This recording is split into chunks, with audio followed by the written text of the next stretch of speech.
Hai, lanjutin jalan cerita Ak yuk. Di video yang lalu, Ak dan Ka dan Ariane sudah memulai misi penyelamatan. Awalnya mereka bertindak tanpa tahu tujuan pasti mau ke ruangan yang mana.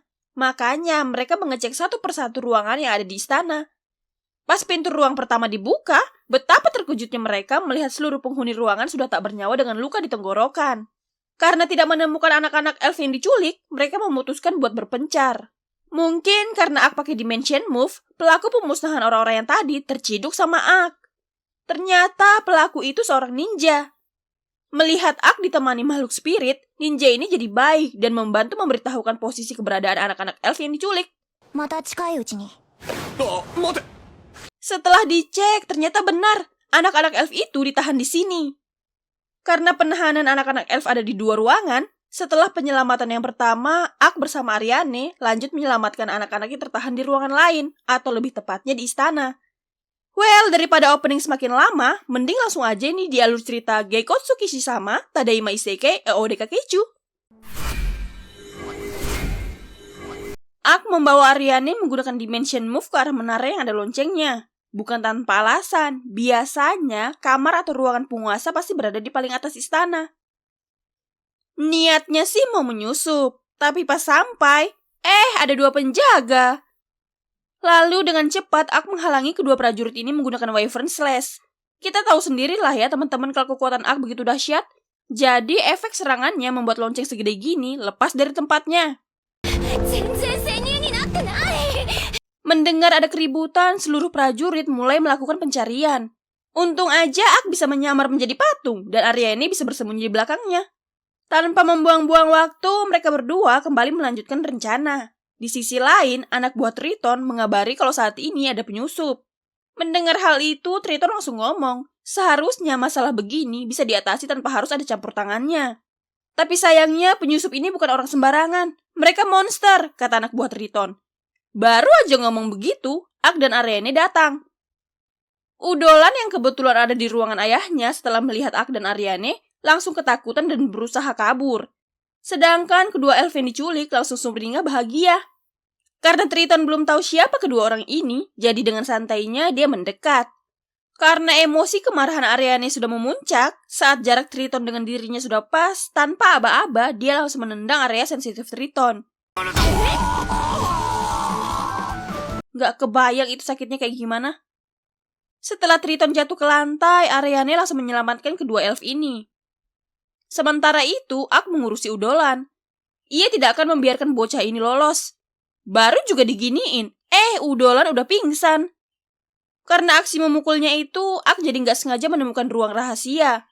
Cepat-cepat dia memanggil Ariane kemari. Namun ternyata Ariane lagi sibuk menghajar Triton.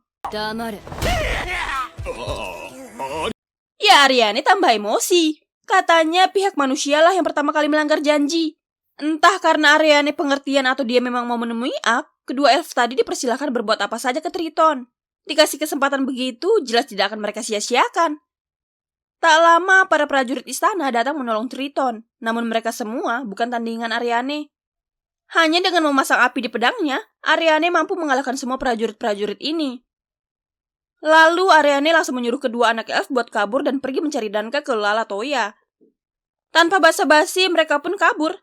Di tempat lain, Ak sangat menikmati mengumpulkan harta benda Triton. Sampai tak terasa, Ariane sudah ada di belakangnya dan bertanya, apa yang sedang kamu lakukan, Ak? Dengan tenang, Ak menjawab, untuk merekonstruksi sebuah organisasi, pasti membutuhkan banyak uang. Jika Triton ingin mendirikan sindikat penculikan lagi, namun hartanya lenyap, jelas itu tidak akan bisa langsung terrealisasi. Masuk akal juga nih kata-kata si Ak. Padahal alasan dia begitu karena murni memang mau ngambil. Siapa coba yang mau menyia-nyiakan harta segitu banyak? Tak lama, bagian istana ini mulai meledak satu persatu. Mereka bingung, tidak ada satupun dari pihak mereka yang melakukan hal itu. Ak langsung berpikir, apa jangan-jangan ini ulah ninja yang tadi? Karena situasi sudah mulai tidak mendukung dengan seluruh harta Triton, Ak dan Ariane kabur menggunakan teleportasi. Tak terasa tugas Ak sebagai tentara bayaran telah selesai. Ariane benar-benar sangat terbantu. Sesuai janji di awal, Ariane akan membayar Ak meskipun jumlahnya tak sebanding sama harta yang ia temukan. Namun ternyata Ak menerimanya dengan senang hati. Kemudian karena Ak masih belum tahu mau ngapain lagi habis ini, Ariane menawarkan buat berkunjung ke desa elf bersamanya. Dia langsung mau dong. Tapi ngomong-ngomong, emang orang luar bisa masuk ke desa elf? Tenang, Aryane akan bantu ngomong nanti. Sebenarnya masalahnya bukan itu. Lalu, aku nggak bisa melepas baju zirahnya. Padahal kalau bertemu tetua, kan minimal wajahnya harus terlihat. Mendengar hal itu, Aryane jadi penasaran sama alasan mengapa Ak tidak bisa melepaskan pakaiannya. Sebelum memberitahu, Ak ngomong terlebih dahulu. Kalau Aryane lihat tubuh Ak yang sesungguhnya, pasti dia akan mengacungkan pedang ke arahnya. Enggak kok, Aryane bersumpah tidak akan melakukan hal itu. Baiklah, Ak pun membuka helmnya. Reaksi pertama yang ditunjukkan Aryane jelas wajah-wajah kaget. Ia sampai refleks bertanya, kenapa tubuhnya bisa seperti ini? Ak sendiri juga nggak tahu kenapa. Pokoknya pas sadar, tahu-tahu tubuhnya sudah seperti ini. Mungkin ini kutukan, kata Ak. Di sini Ak terlihat terpaksa berbohong, karena kalau dia jelaskan yang sebenarnya, Aryane juga pasti tidak akan mengerti. Alhasil Aryane jadi menganalisis Ak. Kalau Ak undead, harusnya ada bau-bau kematian. Dia juga seharusnya nggak akan bisa memakai penyembuhan atau penghilang kutukan dari makhluk spirit, pasti nggak akan mau dekat-dekat sama Ak.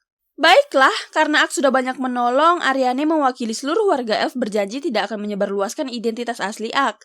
Malah Aryane berpikir, mungkin tetua desa tahu sesuatu tentang kutukannya dan jadi bisa membantu Ak nanti.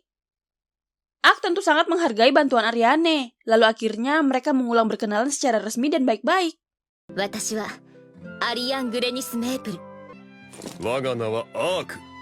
Di sisi lain, tepatnya di istana ibu kota kerajaan Roden, Raja Karlondelfrid Roden Olaf mengadakan rapat untuk membahas masalah Triton. Kata pangeran pertama, Sekrondal Karlon Roden Sadiai, ada rumor yang mengatakan kalau pelaku penyerangan Triton adalah elf. Menurut informasi yang dia dengar, Triton sudah melanggar perjanjian. Ia menangkap elf dan menjualnya ke Kekaisaran Timur. Putri kedua yang bernama Yuriarna Merel Melissa Roden Olaf tidak percaya Triton melakukan hal itu. Kemudian pangeran kedua yang bernama Dakares Ciciai Karlon Roden Veteran meminta bukti ke pangeran Sek atas rumor itu. Seperti yang sudah dijelaskan di episode-episode sebelumnya, Dakares ada di pihak Triton dan Kekaisaran Timur. Namun dia tidak akan jujur akan hal itu. Di sini yang mulia raja setuju dengan ucapan Dakares. Sek tidak boleh asal bicara jika dia belum punya bukti. Namun rumor itu juga tidak bisa diabaikan begitu saja. Dan akhirnya yang mulia memutuskan untuk mengirim tim penyelidik ke Diento. Sebenarnya Yuriarna juga sudah mendengar rumor itu, dan kalau sampai hal itu memang benar terjadi, mereka tidak hanya melanggar perjanjian dengan elf, tapi juga bisa menimbulkan gesekan dengan negara lain. Maka dari itu, selain mengirim tim penyelidik, mereka juga harus mengatur janji bertemu langsung dengan para elf. Karena kalau sampai elf memberontak dan menghentikan bisnis dengan Limbold, maka negara lain akan meminta pihak kerajaan untuk bertanggung jawab. Yang mulia setuju dengan saran Yuriarna. Beliau juga langsung memerintahkan Yuriarna buat mengatur pertemuan dengan para elf. Baiklah, kalau begitu rapat hari ini sampai di sini dulu. Ketiga anak yang mulia pun keluar dari ruangan. Kita beralih ke Ak sama Aryane lagi ya teman-teman. Saat ini mereka sedang menyusuri hutan. Setelah berjalan sekian lama, akhirnya mereka melihat ujung dari hutan ini. Dengan cepat Ak pergi menggunakan Dimension Move biar bisa melihat situasi di depan. Tapi ternyata hal konyol terjadi. Namun di balik itu mereka jadi berhasil menemukan aliran sungai. Jadi mereka memutuskan untuk beristirahat dan bermalam di sini. Tak lama Aryane mendapat kabar kalau Danka dan anak-anak elf berhasil sampai di Lalatoya dengan selamat. Kalau nggak ada hambatan, mereka berdua juga akan sampai ke desa dalam 2 malam lagi. Karena perut Aryane sudah berbunyi kencang dan makanan sangat minim, Ak memutuskan untuk berburu bulbor. Setelah Ak pergi, Aryane mencoba menyentuh Ponta. Mungkin dia gemes kali ya? Benar saja, pas Ak kembali dengan membawa hasil buruan, Aryane dan Ponta sedang sayang-sayangan. Keesokan harinya, Yuriarna terlihat sedang memikirkan sesuatu. Dengan ditemani pelayan Verna dan minuman hangat, Yuriarna bercerita. Dia yakin kalau Dakares terlibat dalam perdagangan elf, dan Sek pasti tidak akan tinggal diam. Maka dari itu, dia harus secepatnya ke Limbold buat mengatur pertemuan dengan para elf biar bisa menyelesaikan masalah ini. Singkat cerita, Ak dan Aryane tiba juga di desa Lalatoya. Wah, gerbang masuknya tinggi dan besar banget. Next episode bakal seru nih teman-teman, karena permasalahan mulai terungkap. Apakah Ak akan ikut terlibat dalam pertemuan elf dengan pihak kerajaan? Atau kita malah akan fokus ke jalan cerita desa elf? Entahlah teman-teman, kalau begitu jalan cerita Ak sampai di sini dulu. Happy watching and see you next week. Thank you, bye-bye.